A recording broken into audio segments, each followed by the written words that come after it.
رات تو گزر گئی، انہوں نے گھوڑے سرپٹ دوڑائے تھے۔ دوسرے دن جب سورج اوپر آ کر صحرا کو جلانے لگا تو گھوڑے تھکن اور پیاس سے بے حال ہونے لگے۔ ان لڑکیوں کا اپنا حال بہت برا ہونے لگا۔ انہیں صحرا میں پانی اور سبزہ زار کے سراب نظر آنے لگے اور وہ ان کے پیچھے گھوڑے دوڑانے لگیں۔ اس روز تو گھوڑوں نے کچھ ساتھ دیا، مگر دوسرے دن بھی انہیں کچھ کھانے کو اور پانی نہ ملا، تو دونوں گھوڑے پہلے رکے، پھر گھرے اور پھر کبھی نہ اٹھے۔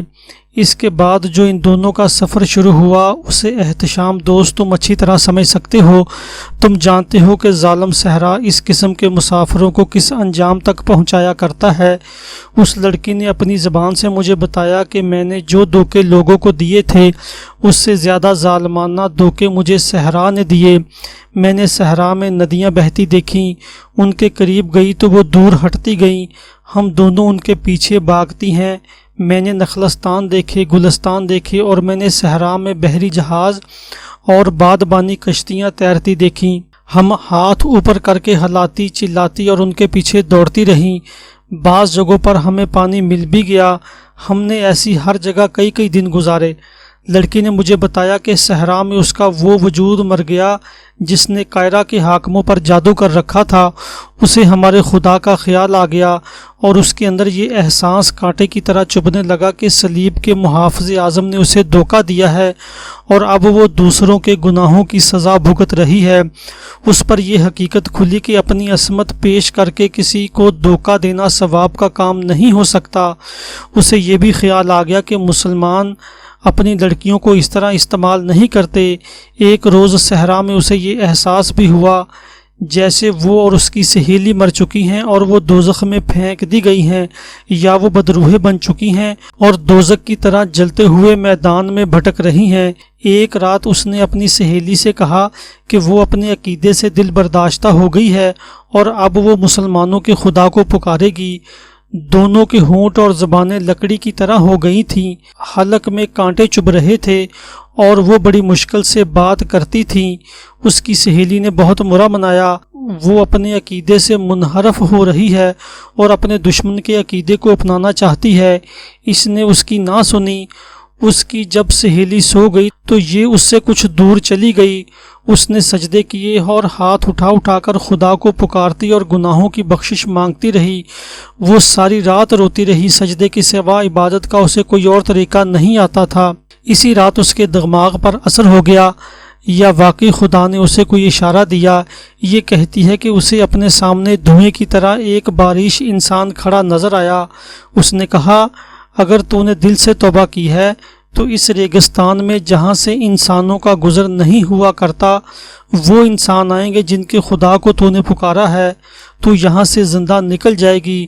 اسے یاد نہیں کہ اس سے کتنی مدت بعد میں اپنے جیش کے ساتھ وہاں سے گزرا، اسے زندہ دیکھا اور اس کی سہیلی مر چکی تھی۔ تم جانتے ہو کہ یہ برہنہ کیوں تھی؟ صحرا کا بھٹکا ہوا مسافر جب جلنے لگتا ہے تو پہلے اپنا سامان پھینکتا ہے، پھر اپنے جسم سے ایک کپڑا اتارتا اور پھینکتا جاتا ہے۔ یہ کام وہ نیم بے ہوشی کی حالت میں کرتا اور چلتا رہتا ہے حتیٰ کہ وہ کہیں گر پڑتا ہے۔ اس لڑکی کو یاد نہیں کہ اس نے اور اس کی سہیلی نے کپڑے کب اور کہاں اتار پھینکے تھے۔ ہم 10-12 روز بعد بیت المقدس پہنچے۔ اس کی صحت بحال ہو گئی تھی، اس کی خوبصورتی نکھر آئی تھی، لیکن یہ باتیں مجذوبوں کی طرح کرتی رہی۔ اگر یہ ایسی باتیں تمہارے ساتھ کرتی تو تم بھی اس سے متاثر ہو جاتے۔ اس نے بار بار کہا، بیت المقدس پر اب صلیبیوں کو قبضہ نہیں ہو سکتا، خدا انہیں راستے میں غرق کرے گا۔ وہ اسی طرح کی پیشین گوئیاں کرتی رہی۔ رات کو اس کی عبادت شروع ہوتی تھی۔ طریقہ یہی تھا کہ سجدے کرتی، روتی اور دعا مانگتی تھی۔ اب یہ جن کے گھر میں رہتی ہے انہیں میں بہت عرصے سے جانتا تھا، یہ عالم فاضل بزرگ ہیں، میں ان کا معتقد ہوں۔ میں نے اسے ان کے حوالے کر دیا۔ العاص یہ باتیں سن رہا تھا اور یہ بزرگ نماز پڑھ کر آ گیا۔ اس نے احتشام سے کہا، یہ ضروری نہیں کہ خدا سے یہ فضیلت اسی کو عطا ہوتی ہے جس کے پاس علم و فضل ہوتا ہے۔ معلوم نہیں کس وقت کیسی فریاد اس کے سینے سے نکلی جو خدا نے سن لی اور اس لڑکی کو یہ مقام عطا کر دیا۔ یہ مجذوب ہے۔ میرا تجربہ کہتا ہے کہ یہ پاگل نہیں اور یہ دھوکہ نہیں دے رہی۔ اس نے اپنی خواہش پر اسلام قبول کر لیا ہے۔ میں نے اسے نماز پڑھانے اور سکھانے کی بہت کوشش کی ہے، لیکن اس کی عبادت کا اپنا ہی طریقہ ہے، خدا اور رسول کو مانتی ہے، اور جب بولتی ہے تو پتہ چلتا ہے کہ اسے غیب سے کوئی اشارہ ملا ہے۔ یہ مسجد اقصی میں جاتی رہتی ہے؟ احتشام نے پوچھا۔ نہیں، بزرگ نے کہا، رات کو پہلی بار مسجد میں گئی ہے۔ العاص صبح آیا تو میں نے اسے بتایا کہ وہ مسجد میں چلی گئی ہے۔ العاص اس کے پیچھے چلا گیا اور وہ اسے شاید راستے میں مل گئی۔ یہیں سے شک پیدا ہوتا ہے کہ یہ اسی رات کیوں مسجد میں گئی جس رات سلطان مسجد میں موجود تھے۔ میں اس کا جواب نہیں دے سکتا، بزرگ نے کہا۔